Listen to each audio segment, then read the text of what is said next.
I always feel conflicted with working with kids, because the reality is that there's too much in this industry. There's not enough certification. And I'm saying that with a little arrogance. I have a degree in physical education. I have some certification. I know that you're passionate about this. And I resent people going out and portraying themselves as professionals who are not, you know. It just is what it is. What I resent more is and I think it's something that has to be dealt with, is the people manipulating people's fantasies, you know. What I say is, first off, that they have no idea the level to be a professional in anything. Even a college athlete is another level. In baseball, one of the things we talk about, really, if you've played at an upper level, you don't say someone's a bad baseball player. You say they can't play at this level. Okay? That's number one. Number two is the mental aspect of it, is how important the mental aspect of it. Number three is the commitment level and the passion that's involved. And number four is just the reality that that sports should be all about the life lessons that you learn and everything. You're an Olympic athlete. You're as good as it gets. You know, you're at the pinnacle of your profession, but there's a handful of you. Right? And I know that and I'm saying this because you and I are friends, and I know you feel the same way, is that we're not trying to make people into you. We're trying to make them healthy.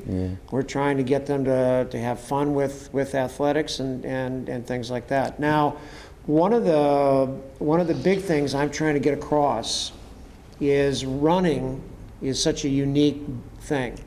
I've done hundreds of clinics, and I have found that people think that running is natural, that you're either fast or you're not.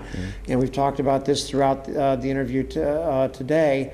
But one thing I kind of hesitantly, but I say, is that I think that you should instill proper running mechanics at an early age. Generally, what the direction with most physical education right now, good at physical education, is under the age of 7, that it should be proper structured play.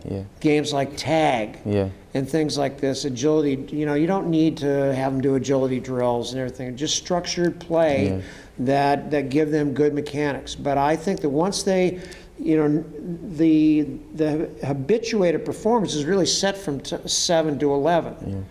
Now, do you I know, because you're in college right now, you just graduated from college. Do you feel the same way? You feel that area is crucial to developing those things? Yeah, that's the most crucial area right there, because not saying that you're supposed to like pressure them into like learning how to do the proper stuff in terms of technique and stuff like that, but like keeping them like physically fit, like with example what you just said, and like simple stuff like frisbee.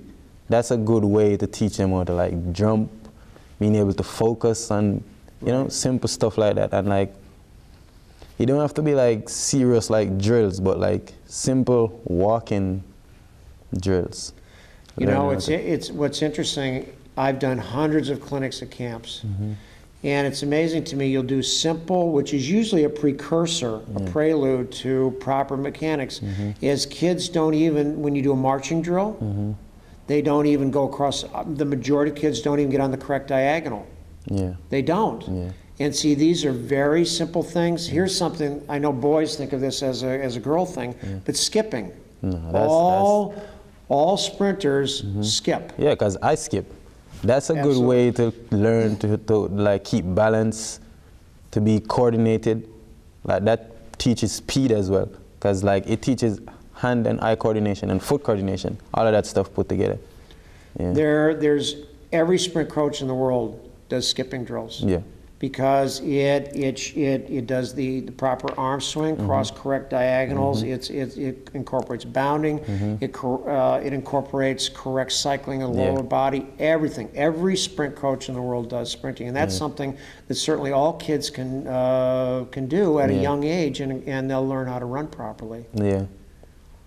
Let me finish up with a couple of things. Let me ask you two real important things. Number one is what are you doing this year? I know you've got your international competitions coming up, and second of all, what are you're going to probably run in 2 more Olympics. So what are your long-term? I know what they are, but what are your long-term career goals, and what are you looking to do? Wow, like honestly, for this year, like it's been the most. This year I would say it would be one of my most successful years in track and field. Now you got married, so right. You got married, so that's a success already. Yeah, like that, all of that put together. But like, I'm actually learning.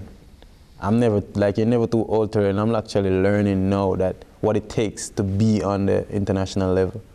Like one of my biggest competition this coming season is gonna be the indoor World Championships in Poland. And I'm going to be competing in the 400, and that's indoor. That's 2 laps. Oof. Yeah, but like overall, long term, I'm actually going after the Jamaican record in the 400 hurdles. I'm like going after it. How close are you now? I'm like asking. 200 of a second. Oh wow! Wow. Yeah. By the way, if you don't know. Yeah. Just a 400 without the hurdles is an incredibly difficult race. It's right at the outer edge of human capabilities. It's a race that at this level you have to sprint, but it really is at the edge of what the human body is capable of doing, is sprinting for that distance, right? Yeah. And then to add the hurdles and the timing and coordination involved with that is an incredibly difficult race. The 4 hurdles is actually people say it's like the hardest event because you're running and at the same time you're hurdling, and then you have to be counting your steps. You have to be knowing where you're going over the hurdle, because you can't go over the hurdles right side or left side. You have to go straight through the hurdles, through the middle. So it's just like you have to be so focused, but at the same time you have to be like running. You have to be attacking. Now you told me also, and I want people, the reason I keep interrupting is because I want them to understand how technical this is, because that's what happened to you in your trials, right? Yeah. You clipped a hurdle. Yeah. You actually was ahead, right? I was at home. This was 3 o'clock in the morning. I'm jumping up and down, and he clipped a hurdle, and because you came out right, you came out too hard, and you got fatigued. You got on the wrong leg, right? And you clipped a hurdle, and that's what happened. Yeah, like once you get fatigued, you have to be able to keep relaxed. I wasn't relaxed, so I clipped like the 9th hurdle or 8th hurdle. And that just throw off the whole race. That's what the hurdles do. Once you mess up, there's no coming back. Right. Yeah. Now, what are so you're focusing on this in Poland? Yeah. And then, if you don't mind my asking, then because there's 4 more years, right? Yeah. There's actually 3 more. 3 more years to the next Olympics. So, what is the progression with that? The progression is mostly getting like the key thing I'm working on is my 400 times. I'm trying to get my 400 times down. And the more I get that down, the better the 400 hurdles time is going to be. Because the faster you can run the 400, the faster you're going to run the 4 hurdles. Of course. Yeah. So I'm trying to make the team to Poland. Then I'm trying to, after Poland, they have the national trials in Jamaica. I'm trying to win the trials. I never yet won it. I always get like 2nd or 3rd. I'm trying to win it. So I'm not thinking about Olympics as yet. That's one of the main things. You have to take it like yearly. Now, we talked about earlier about Michael Johnson's book, and that's what it's just amazing how intricate the planning is. Day to day. For those of you who don't know, Michael Johnson went into, I can't remember which year, but his first Olympics, he was the heavy favorite. He had food poisoning, and I mean the heavy favorite. He had dominated the sport for 2 years, lost. Yeah.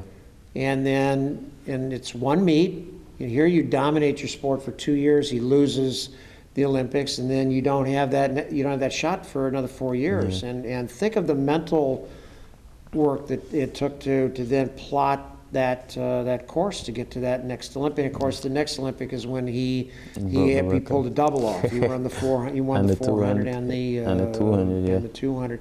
Isn't there the World Championships in 2 years? Yeah, the World Championships is actually in 2015, before the Olympics. Right. Yeah, but like the World Championships is not really like before. Like nobody really focuses on the World Championship.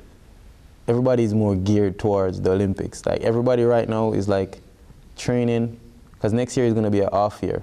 So nobody's gonna. They have no real big international meets next year. So everybody's just focusing on like getting their techniques down and simple stuff like that. So you're going to use that.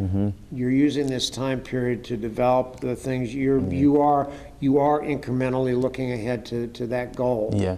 Okay.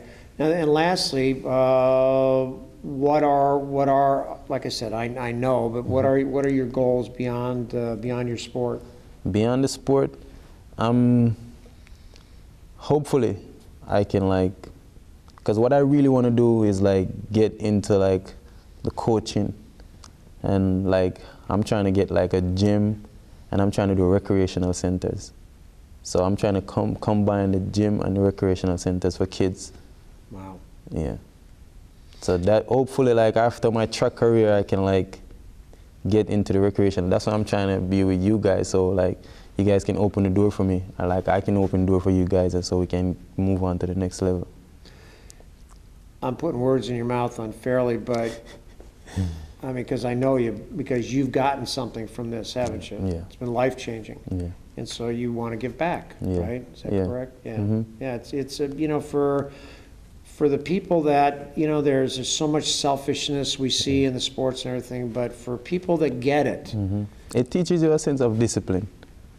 Discipline on what it takes to like to go through hardship and commit to something and actually stick to what you actually say you're gonna do. And you know, I have a son who's got a music scholarship. Yeah. It's the same thing. Yeah. It's not just It's sports. the same thing, absolutely. Yeah. It's the same thing. He works at his stuff with his music 6-8 hours a day, 10 hours a day. He stays up late, and it's the same thing. It's the same thing. So, well, thanks. All right. It was great to see you. Okay, everybody, thank you.